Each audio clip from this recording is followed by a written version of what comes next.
Hello Anna, তুই এসেছিস? অনেকদিন পরে আমরা একসাথে। বান্ধবী, কি করছিলি তুই? রান্না করছিলাম। তুই আসবি বলে তোর প্রিয় খাবার চিংড়ির মালাইকারি আর তার সাথে তোর প্রিয় ডাল ভর্তা আর মাংস রান্না করলাম। অনেক কিছু রান্না করেছিস।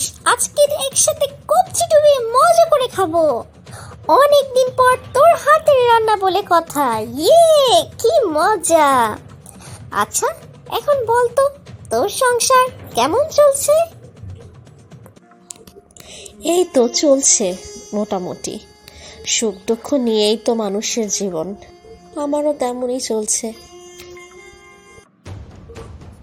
আচ্ছা বল তো, তোর রান্না কতদূর হলো? রান্না আগেই শেষ করেছি, কারণ তোর সাথে আমি গল্প করব। আজকে অনেক গল্প করব একসাথে। খুব ভালো সময় কাটবে দুজনের। বেশ করেছিস রে, কতদিন গল্প হয় না। তুই তো বিয়ের পরে আমাকে ভুলেই গিয়েছিস। না রে, ভুলি নাই। সারাদিন সংসারের কাজ করতে করতে দিনটা যে কখন চলে যায় টেরই পাই না। তোর সংসার কেমন চলছে রে? আমার সংসার ভালোই চলছে। তোর বিয়ের পর কত মাস হলো রে? 2 মাস হলো। বিয়ের পরে মনে হচ্ছে সব দায়িত্ব আমার একারই। বাজার করো, রান্না করো, সংসারের আরো কত কাজই যে করতে হয়। আসলে সংসারের অনেক কাজ থাকে। তোর স্বামী মানে আমার দাদা কি করে বলতো? ও তো সকাল হলেই অফিসে চলে যায় আর আসে রাত 9টা বা 10টা বাজে। একদিন ছুটি, সেদিনও তার বিভিন্ন কাজ থাকে। আমাকে সাহায্য করবে কিভাবে বলতো? তাহলে দাদা তো অনেক ব্যস্ত থাকে, সারাদিন অনেক পরিশ্রম করে। আচ্ছা শোন, বিয়ের কারণে তোর কিছু দায়িত্ব আছে, সেগুলো তুই খুব ভালোভাবেই করছিস বান্ধবী, এবং এটা শুনে আমার সত্যি অনেক ভালো লাগছে রে।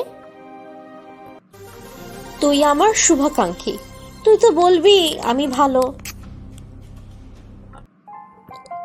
আসলে সত্যি রে, সংসারে কাজ করে তুই তোর স্বামীকে সমর্থন করছিস। আসলে দাদার দায়িত্ব হলো সংসারের যত্ন নেওয়া। দাদাকে তুই সঠিকভাবে বাসার যত্ন নেওয়ার জন্য তার কাজে তুই সাহায্য করছিস, আর এভাবে তুই দাদাকে সম্মান করছিস।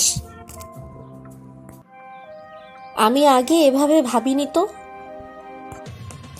এবং দাদা যখন কোনো সিদ্ধান্ত নেয়, তার সিদ্ধান্তকে মেনে নেওয়ার মাধ্যমেও তুই তাকে সম্মান এবং সমর্থন করতে পারিস এবং পূর্ণ হৃদয়ে তাকে সহযোগিতা করতে পারিস। আমাকে এভাবে আগে কেউ বলেনি রে, তাই আমি চিন্তাও করতে পারিনি। তবে এখন চিন্তা করতে পারছি। এই যে আমি বললাম, যদি তুই অভিযোগ না করে দাদাকে সমর্থন করিস, তাহলে দাদা তোকে মূল্যবান হিসেবে দেখবে। এছাড়া তুই দাদাকে প্রশ্ন করতে পারিস কিভাবে তুই একজন উত্তম স্ত্রী হতে পারিস এবং কিভাবে তুই দাদার কাজে সাহায্য করতে পারিস। তাহলে তিনিও তোর মনোভাব বুঝতে পেরে অনেক খুশি হবেন। আমার অনেক ক্ষুধা লেগেছে, চল আমরা একসাথে খাই। খেতে খেতে বাকি গল্পটা সেরে নেই। আচ্ছা চল চল, একসাথে কবজি ডুবিয়ে খাবো।